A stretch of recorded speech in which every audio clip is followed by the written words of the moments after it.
Hello everyone, my name is Vila Tamirovic and I'll be presenting on typhoid fever, which also is known as gastric fever, abdominal typhus, and enteric fever. The causative agents is, first it's a bacterial infection caused by Salmonella enterica typhi, and it's from the Enterobacteriaceae family of the genus Salmonella. Salmonella has two main species, Salmonella enterica and Salmonella bungori. Human infection, however, is caused by S. enterica, of which two subspecies are derived. There's S. typhi and S. paratyphi, which are solely human pathogens. S. paratyphi leads to paratyphoid disease, and S. typhi leads to typhoid fever, which will be what I'm presenting on. Both are part of the enteric fever family and share a lot of the same symptoms, the way that they spread, their treatment methods. However, typhoid fever is a lot more severe and has a longer incubation period. Risk factors for infection tend to be really high in low and middle income countries, and along with poor access to safe food and water and poor sanitization. Children are also at high risk, and especially in overcrowded areas, typhoid tends to spread more. Typhoid transmission is typically through the fecal-oral route. Typhoid usually is acquired through the consumption of food and water that's been contaminated by feces of an infected person or a chronic asymptomatic character. It can also be transmitted through direct or indirect contact, especially through poor hygiene. And reservoirs are humans typically, but no animals or any environmental plants have been known to be reservoirs. Once Salmonella typhi bacteria has been ingested, they quickly multiply and spread into the bloodstream. They also spread into the intestinal tract. Even after recovery, someone could still carry the bacteria. Symptoms typically start appearing 1 to 3 weeks after exposure, and symptoms include a prolonged fever, a headache, fatigue, constipation, diarrhea, abdominal pain, rose-colored spots on the trunk of the body, and in rare cases, there can often be severe complications and even death. After someone starts feeling symptoms of typhoid, they typically go to get a diagnosis. There are two approaches. One is a clinical diagnosis, which is based just on symptoms, but typhoid, just symptom-wise, looks very similar to the flu in many ways. So the best way to confirm whether it really is typhoid is to do a laboratory confirmation. This includes blood culture, which is the most common and definitive way to diagnose someone, and it's typically used during the early stages of the disease, where stool and urine culture is still very effective, but is typically used in later stages of the disease. Treatment includes, most importantly, antibiotics. This is really essential for treatment, and the treatment of antibiotics has developed a bit over time, and it's changed. A very big important thing too is hydration, especially with lots of diarrhea and vomiting. It's important to stay hydrated. There's also been an increase of bacterial resistance, which has been a growing concern for treating typhoid. So there's multi-drug resistant, which is mainly in South and Southeast Asia. And this occurred because of unregulated antibiotics and poor diagnostic practices that usually was due to a limited health infrastructure, since typhoid is endemic in mainly poor countries and still developing ones. Then there's also an extensively drug-resistant form, which is a strain that's mainly in Pakistan, but has also been spread throughout the world now. Typically, if someone travels to Pakistan and goes somewhere else, then they could spread it to other countries. There are also chronic carriers, and these are the carriers who, as I mentioned before, can still carry the disease or the bacteria even though they're no longer experiencing symptoms and are recovered from the disease. Prevention is through mainly vaccines. So there are 3 main vaccines for typhoid. There's the inactivated typhoid vaccine, which is usually administered at age 2 or older, and this lasts for about 2 years total.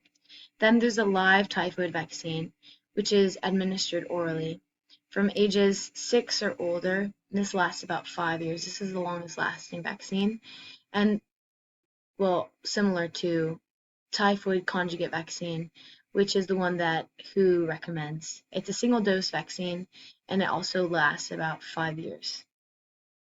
The routine vaccine isn't really recommended in the US because it's not really endemic here, but especially in low-income countries, the vaccine is recommended.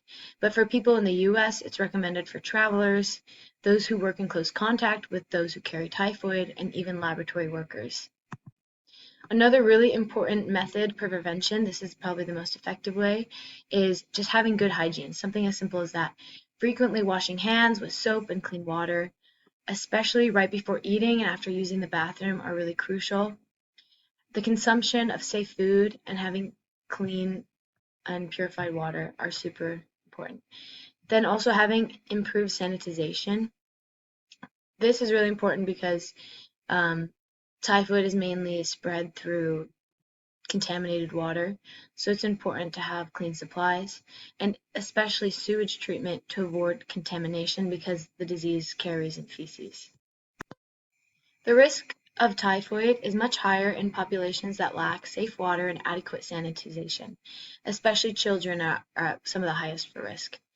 In 2019, it was estimated that 9 million people get sick each year, and 110,000 people die from it every year.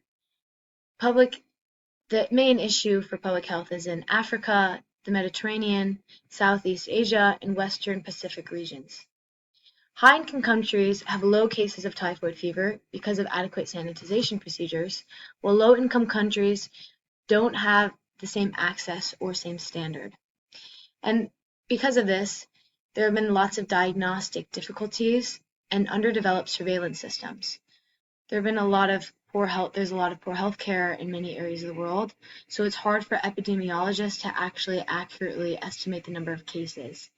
Because of this discrepancy, there have been multiple surveillance projects, specifically since 2016. So some projects have been Strategic Typhoid Alliance, which has mainly helped in Africa and Asia, specifically in Bangladesh and Nepal. There's also been surveillance for enteric fever in Asia project, which is mainly in Asia, and it was in Bangladesh, Nepal, Pakistan. And there's also Severe Typhoid in Africa program, and that's helped the Congo, Ethiopia, Ghana, Madagascar, and Nigeria. In 2015, it was estimated that there were 11 to 21 million typhoid fever cases, and incidences of typhoid have been very high in Southeast Asia, again, Mediterranean, and Africa. There have been many attempts to help through these programs, which has really brought down case numbers. Especially the US has only about 400 cases of typhoid fever each year, and these cases have been only a result from international travel and local transmission. But less cases are being reported as the years go on, and there are no known deaths compared to low-income countries that have a much higher burden for typhoid.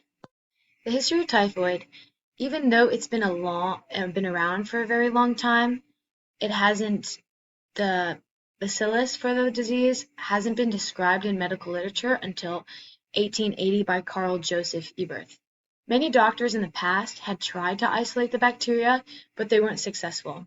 It's typically very difficult to isolate typhoid, at least in the beginning. So Eberth's work was confirmed also by many bacteriologists, including Robert Koch and George Gaffney, who is another pathologist. There are lots of historical events connected to typhoid since it's been along for a really long time.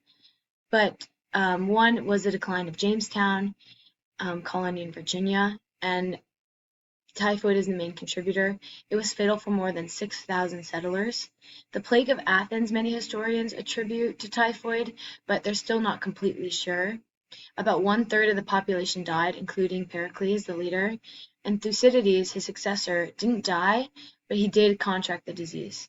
And he wrote a very detailed description of what the disease was like, indicating potentially typhoid, but there hasn't been much confirmation completely on the cause.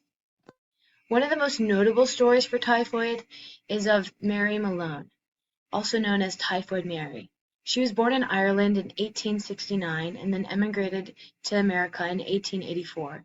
She found work as a cook but she was infected with typhoid. However, uniquely, she was a healthy carrier of Salmonella typhi, giving her the name of Typhoid Mary.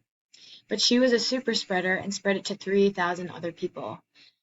And she unfortunately refused to admit that she had an illness. And so a sanitary engineer named George Sober investigated Mary and tried to collect samples of her blood or urine or feces to run tests, because everyone that Mary would cook for usually would end up with typhoid. But she kept avoiding it. Eventually, she ended up having to get tested, and she was positive for Salmonella typhi. They tried treatments, but none of them were really effective for her. So on 2 separate occasions, she was forced into isolation for about a total of 26 years. Sadly, she died alone. She didn't have many friends when she died, but it is said that she found great comfort in her faith in God. So a bit of a sad story for Typhoid Mary, but it is unique in the sense that she was a healthy carrier. Yeah, so thank you so much.